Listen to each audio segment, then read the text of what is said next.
买新事头家，欢迎收看《庶民大头家》。来关心现在餐厅群聚烧个没完没了啊！台湾的防疫等级真的能够跟得上 Omicron 的攻势吗？有医师担忧说，恐怕距离这个确诊大暴增已经不远了。再来，这是认知大作战吗？蓝委爆料说，恐怕在年后是不是福岛食品就要开放了，而且要改名叫做福食吗？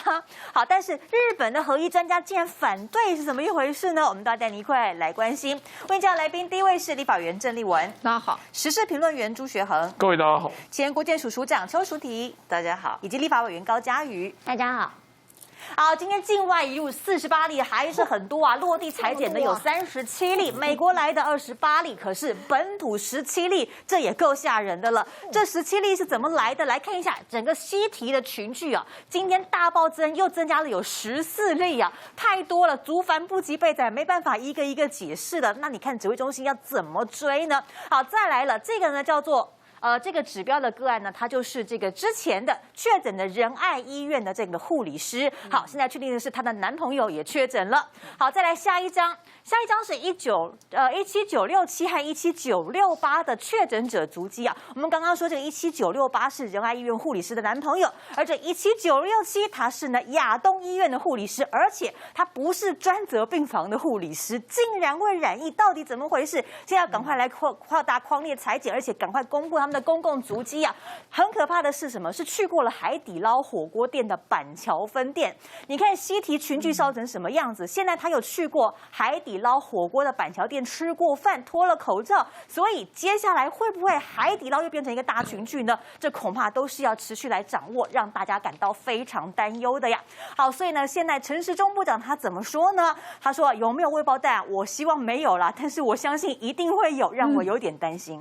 本土的病例有17例，1月7号染疫的，有增加3位，然后1月9号染疫的，在餐厅西提内的，有8位，西提餐厅内部，所感染的这些人，大概目前来讲27位，那在西提外面周边被西提里面染疫而染到的，现在有8位。好，那联邦银行现在看起来没有继续在扩大。刚才您有提到说，可能大概1.5到2天就会有一波传染，那是不是代表说还有一些我们没有发现的未爆弹？现在看起来只有这2天以内，就可能会再形成另外就会有传播力了。在这个个案，其实大家就很清楚，那1天内大概还不会有，所以1月8号目前看起来是没有。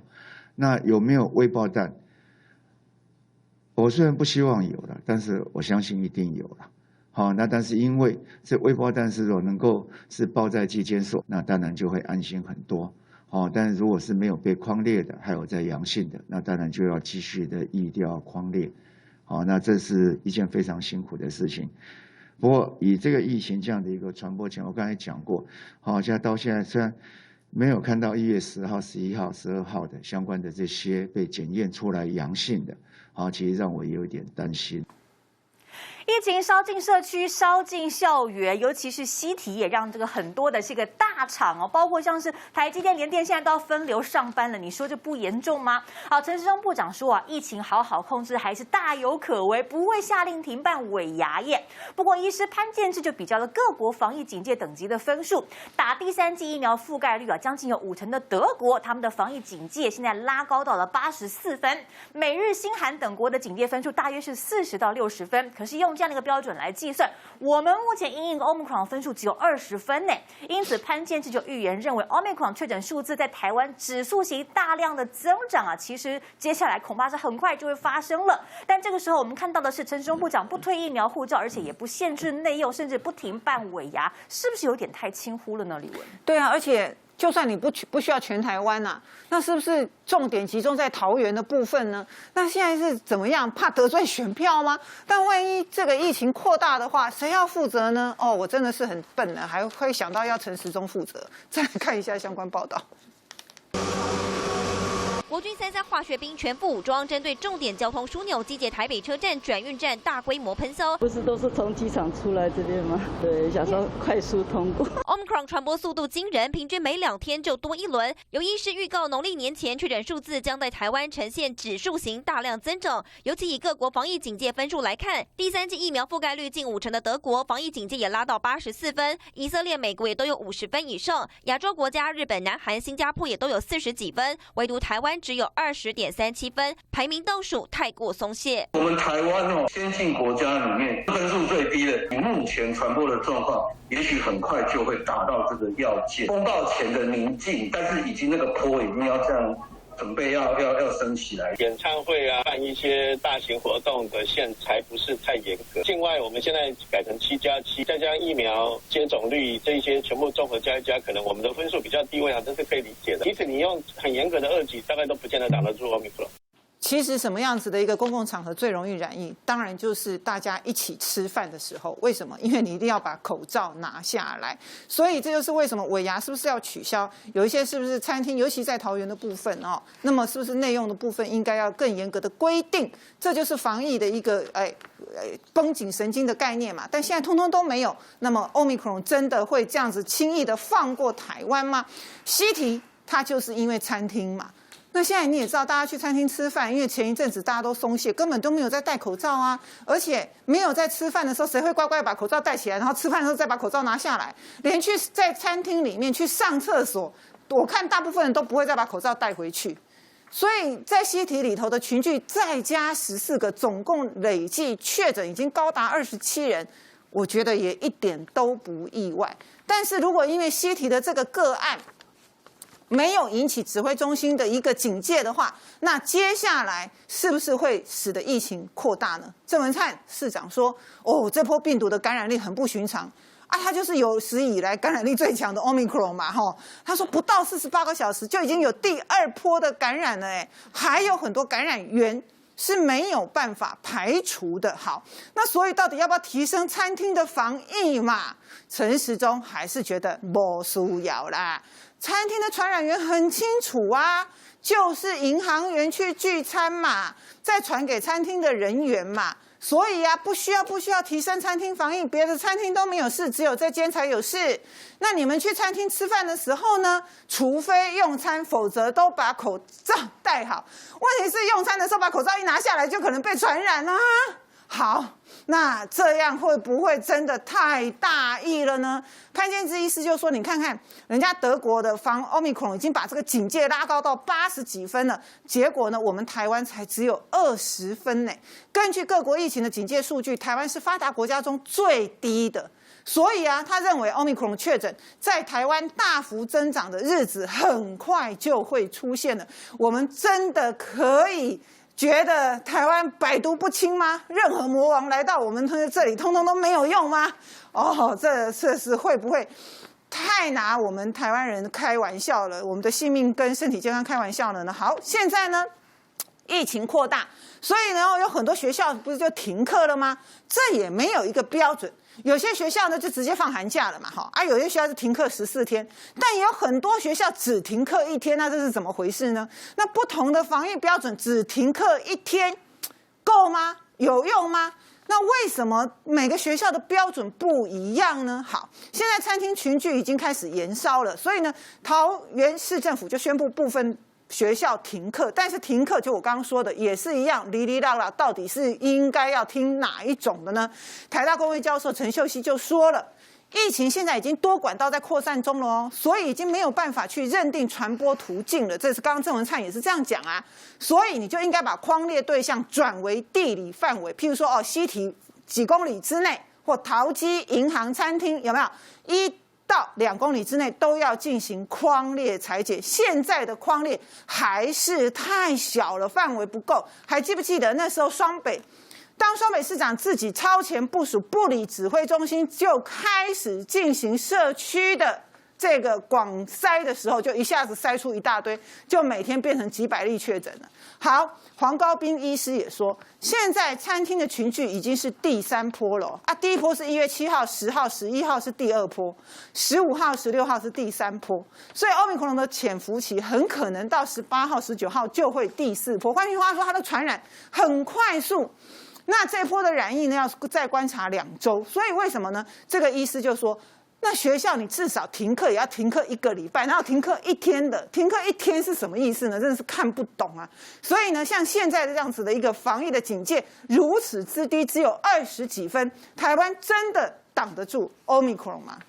好，不过我们可以看到的是，目前已经有17所的学校停课了，但当中呢是有学生真正确诊的10间学校是直接停课14天。至于呢是同住家人有人确诊的学生呢，就是指这个预防性的暂停1天而已。但是专家都说停1天根本不够啊。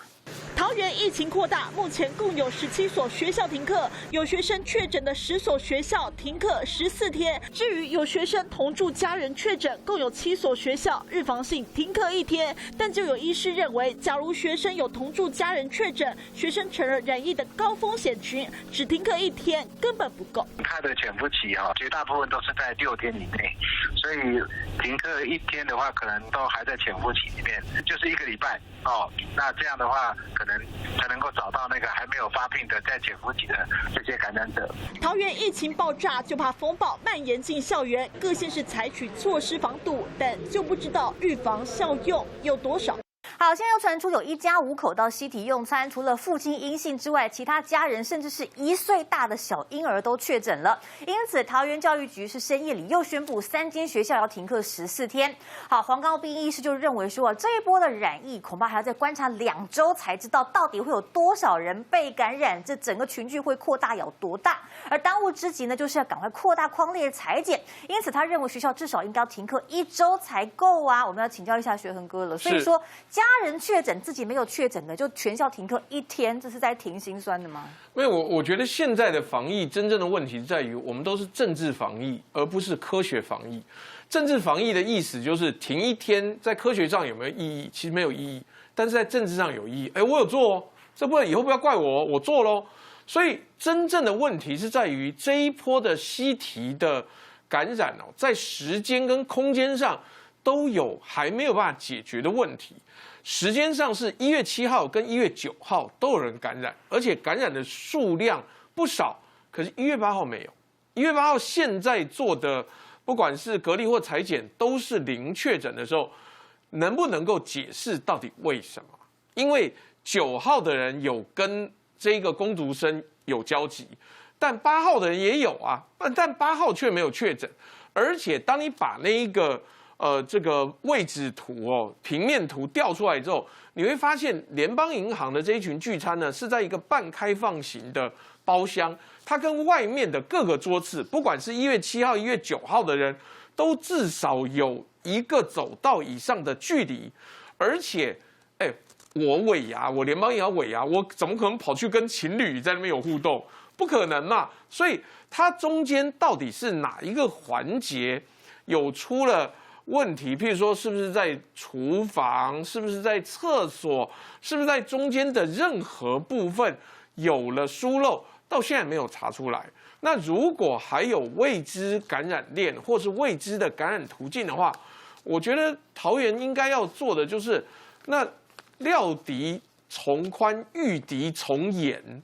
你应该用最宽的方式，譬如说，举个例子而言，我还是不支持。我这样讲，你如果有去研究全世界所有的国家在所谓的，除非封城，但是3级到4级之间，3级警戒的时候，在美国好几个州是照样可以内用的，只是那个距离要拉开来。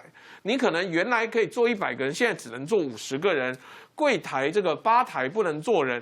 用这种方式，再加上那些国小，譬如说5到11岁还没有接种疫苗的这些小朋友，这些学校是不是能够一律就停课了？反正寒假就剩1到2周而已，你就直接停课，让他们进行一个保护性的避难，我觉得可以做。但现在的不管是地方政府或是中央政府，都在做一个政治性的防疫。我讲直接一点，接下来我们可以预估到，就是如果确诊率大幅提升的话，我们病床够不够？我们的保护装备够不够？我们站在第一线的人，是不是每一个人一天都有2件到3件的兔宝宝装？还是你只有那种隔离衣？这些都是现在可以准备、现在可以调度、现在可以囤积的。那如果你现在都不做，等到真正爆发的时候，既没有时间，也没有人力，也没有库存的时候，那才是危机。所以我觉得大家还是要强调一件事情：科学防疫才能够对抗病毒，政治防疫只能够对抗民调。那你在乎的是病毒还是民调？恳请执政单位好好的想一想，你在乎民调，民调不会感染民调不会让你底下的民众有生命的威胁，但病毒会。对，事实上，但是防疫的成果其实也会影响民调的，不是吗？好，我们可以看到，现在要科学防疫，当然一定要打的就是第3剂的疫苗了。因此呢，到处都在抢疫苗，尤其是台北市的疫苗预约是被秒杀，大家根本是抢破了头。有人就点出说，现在疫情很紧绷啊，其实高达90%的人看了国外的研究，都想要打莫德纳疫苗，但台北市没有开大型的接种站，而且呢，把这个施打量能比较大的医院安排打的是 BNT， 所有的人呐，通通涌入小诊所去抢莫德纳，这样的安排真的对吗？北台湾疫情升温，民众抢破头要打疫苗。台北市预约系统一开放就秒杀，但夸张的是，北高都安排大型接种站打莫德纳，台北市民却只能狂抢小诊所预约莫德纳，连花博都空在那里，到底是出了什么问题？台北市的北车都有谁到谁打的那个疫苗，没办法开这种大型接种站。我觉得台北市政府真的不能，我觉得不能太一意孤行啊。北市喊冤强调，这周不止疫苗预约系统的20万剂，还要包含疫苗预约门诊的21459剂，北市这周一天平均就能达到31637剂。但离谱的是，明明85%的民众预约莫德纳，但台北市却把施打量能大的医院安排打 BNT， 小诊所却打莫德纳，根本是本末倒置，让不少约不到疫苗的民众很暴气。台北市又出现了长辈在寒风当中排队抢打残疾疫苗，怎么会这样呢？1月15号预约平台重启的瞬间，马上爆量就宕机了。好，所以呢，网友怎么说呢？果然又挂了 IT 大臣在哪里？都几次了，怎么还可以这么烂呢？好，再来我们可以看到是以年龄来分流啊，因此呢，很多人就说了，18到49岁根本抢不到嘛，因为呢，前面的这个年长者呢，先上去预约就已经把疫苗给抢完了啊。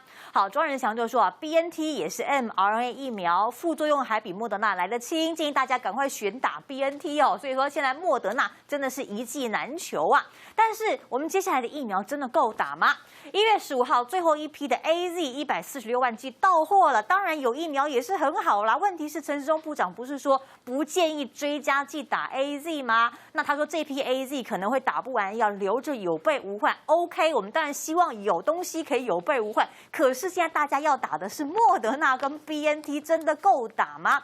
好，所以我们要请教一下署长啊，因为呢现在疫情扩大了，全民要抢着打第3剂，可是双北很多人在寒风当中排队，怎么又抢不到疫苗，又要打残疾了呢？有人就说奇怪了，在高雄有大型的接种站，长辈拿到通知单之后舒舒服服免预约直接去打疫苗，但是到了台北却是站在这个寒风当中抢残疾，怎么差这么多呢？这到底是中央的分配有问题，还是地方首长有问题？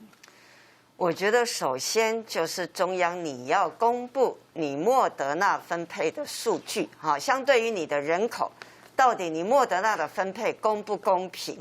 我们这样的要求是有根据的，因为一向以来的我够无信用的啦，那后边嘛你补什么回啊呢？所以第一个，请你公布你莫德纳分配的数据。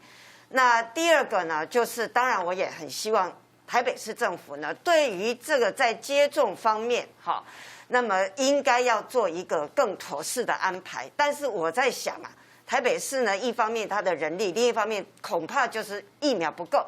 那疫苗不够，现在又来了，又把高端给弄出来了。所以第3剂疫苗为什么大家抢莫德纳？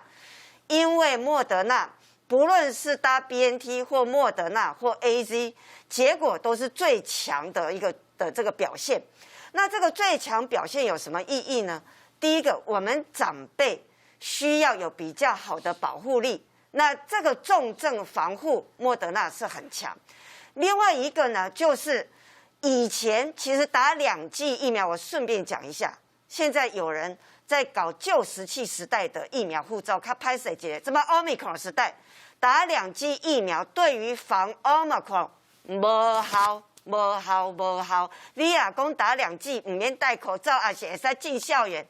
拜托一下，这有够危险的。但是打3剂，现在发现英国的数据出来，美国数据出来，可以连这个传染都能够预防到70%以上。所以打第3剂非常重要。然后莫德纳最强，莫德纳强不只对老人重要，对于家中有小朋友的，刚刚讲。小朋友没有打疫苗，小朋友在英美的这个疫情里面首当其冲，住院率冲到Delta高峰期的3倍。所以说要保护小朋友，小朋友不能打，你父母亲也要打强的。所以大家都在抢莫德纳，结果没有啊，当他煮又过来啊，不知道指挥中心要学几年才学会。那然后这个当然 BNT 你在这个莫德纳不够的时候 ，BNT 表现也不错，但是呢，我们是觉得你准备真的是太慢了。英国的第3剂已经接种率达到1半以上了，它这个 Omicron 取代 Delta 以后啊，加护病房的住院数只不过勉强持平而已。它全国95%的人感染过了，又打3剂，持平而已。那美国呢？第3剂接种率20几%，英国的1半。加护病房住院数就是这样冲上来，死亡率就是这样冲上来，所以这个对我们很重要。你怎么可以每一年你都来不及？那急惊风遇到这种慢时钟了，还不是慢郎中嘞？你对病毒怎么传播都不知道啊！本来 Omicron 就是接触以后1到2天可以传染。我告诉各位，那些人怎么传染的？包厢里面包紧紧，那个空气不流通，所以它的病毒量很高。那个工读生他进出好几次，他接触到病毒量很高，他隔1到2天这个病毒已经开始在排出、在传播了。而这个时候很抱歉，你检验是阴性的，所以现在家长跟老人都需要比较强的疫苗。拜托你中央要把疫苗准备好。再来就是大家要了解敌人，你才有办法正确因应 Omicron。就是接触以后1到2天就可以传播，所以他们非要传染得这么广了，才终于理解说，哎呦，真正2天就来倍增，拜托一下，这个月前人英美就跟你讲啊，所以这些人都要等台湾倒霉了，才要来学会，然后动作慢吞吞，那结果呢？他现在不能承认错误啊！你指挥中心跟桃园市怎么能承认说我们第2年把春节商机给搞砸了？所以那他越不承认。速度越慢就扩得越广，那所以我鼓励大家，你要预防春节的大传染，你这个礼拜最慢这个礼拜要打，因为你需要至少1个礼拜的时间产生抗体。对啊，所以说现在呢，大家都要来疯抢第3剂的疫苗，所以我们就可以看到，在上周6。蔡总统、赖清德副总统去打了他们的第3剂的高端疫苗了。好，当然率先挽起袖子来示范打第3剂很好，但是怎么又打的是高端呢？为什么这样说啊？因为毒理专家就说了，昭明卫医师他说，其实呢不太适合3剂都打同一款疫苗哦。他有建议，如果你前2剂打的是 AZ， 前2剂打的是高端的话，第3剂都应该打 mRNA 疫苗。反而是前2剂打 mRNA 疫苗的人，第3剂可以考虑打 AZ 或者是高端。为什么呢？就是希望3剂不要全打同一款，不然的话破口会大增哦。好，但是呢，这个陈时中他跳出来说，部长说，哎呀，我太太抱怨说他第3剂想打高端都找不到地方打呀。所以现在呢，是不是因为疫苗要不够了，高端业务员又出动了吗？我们来看一下指挥中心公布的数字啊。好 ，AZ 的预约人数4000多人，预约率啊23%而已。BNT 呢18.3万人，预约率是47%。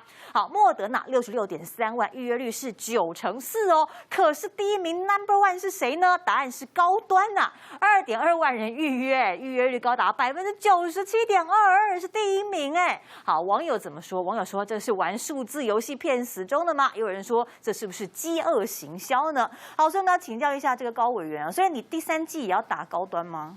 我前2剂是高端，那第3剂我是想打这个莫德纳啦，因为毕竟国际趋势还有第3剂如果能够混打的话，效果会更好。那追加剂当然就是希望说能够加强这个疫苗的效果，所以如同医师所说的，混搭的效果其实是最好的。所以如果前2剂是打莫德纳，其实混搭高端也是不错的选择。那目前看起来高端确实需求蛮高，因为我听到蛮多的声音说想打高端打不到，但一方面也是因为北市可能开放这个施打的站其实不多，尤其是高端的预约的可能量也没有那么多，所以变成有一些医院是现场挂号去打，并没有预约得到。那其他就是说，我们最近比较接到一些民众抱怨，就是因为1922中央系统没有加入台北市，那台北市这一周呢有将近20万人要打疫苗，但是是之前北市的预约系统。那北市这边其实变成各诊所刚刚所说的，在打的是莫德纳，那医院打的是 BNT， 所以反而其实很多人要打莫德纳找不到地方去打。那我就觉得说，台北市现在也从善如流，它从明天开始就会加入1922的预约系统，那之后第20期的疫苗预约也会跟1922同步，所以台北市的市民就比较不会找不到地方这个预约或是打疫苗。那目前看起来第3剂大家都还蛮踊跃的，只是以现在 Omicron 的状况来讲，其实主要是针对没有打疫苗的人是比较危险的。那以国际上来看，它的传播力虽然很快，包括台湾，你可能看到说，一下有200多个这样确诊的案例哦，但是问题就是说，其实多数都是轻症的，几乎没有重症，所以其实只要打了疫苗，不用太过紧张。但是我们担心就是说，没有打疫苗，或者是说你已经感染到 Omicron 的人会不会去传染到给那些容易重症的人，他们会受到影响。所以我是觉得说，以台湾现在的状况，大家不用过度紧张，那还是打得到疫苗，